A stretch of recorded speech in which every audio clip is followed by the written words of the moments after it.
And there it looks like everybody is in position now. We see the Trump family, his son Barron, his daughter Ivanka, his sons Eric and Don, sitting there beside him. They are positioned now to watch the parade as it comes by. One of the first official duties as President of the United States. Got out a couple times during his ride here to the viewing stand along Pennsylvania Avenue for the parade. And now comes the fun. And this basically is, he'll see everything that's going by. It's getting a little dark outside, though. But you've got the first band that will go by will be Pershing's own Army Band. Huge band, great musical ambassadors for the United States.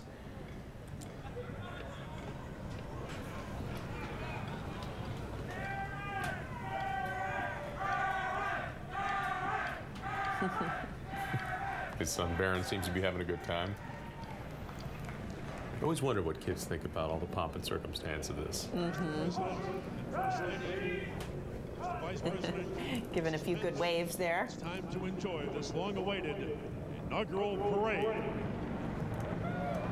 Now to tell you more about our units, our DOD announcer, Marine Corporal Alex Smith.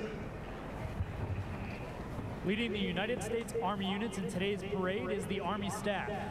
The Army staff is comprised of officers from the active and reserve components, the National Guard, and the United States Military Academy at West Point.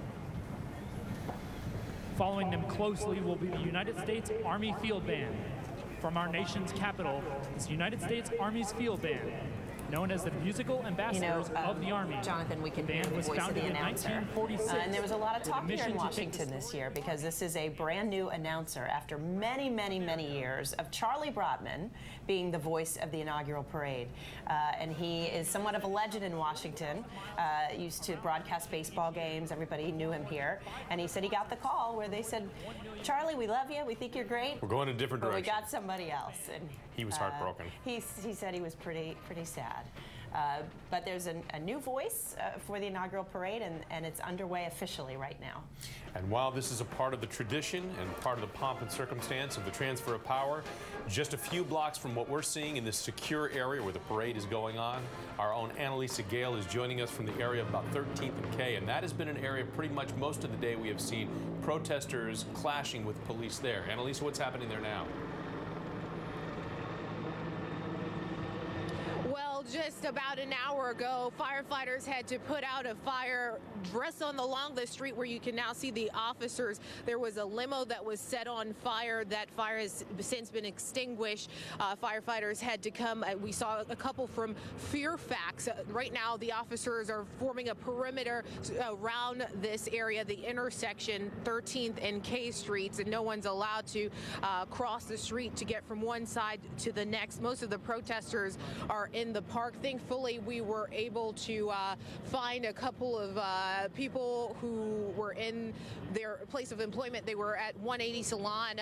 We talked to a couple of workers there. They said they had to leave early because of the activity here today.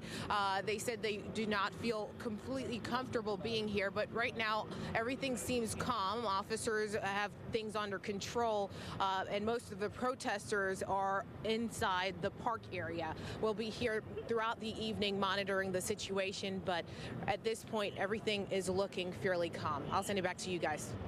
Annalisa, thank you very much. And the last numbers we got from MPD, 3 officers with non-life-threatening injuries, a civilian with a protester, we assume, with non-life-threatening injuries, and about 95 arrests was the total. Should let you know, too, while this is all playing out with the parade and the First Lady and the President sitting there watching the parade go by, in the Senate chambers, there is work that is being done. And in fact, some of now the cabinet members are being confirmed, the first of which we understand just happened.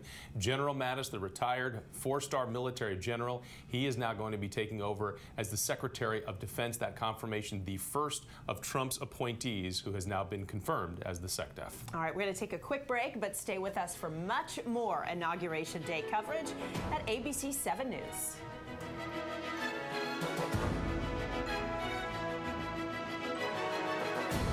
Full Measure with Cheryl Atkinson, Sunday mornings at 10 on ABC 7. At Sinclair, we have partnered with Dale Carnegie for 20 years.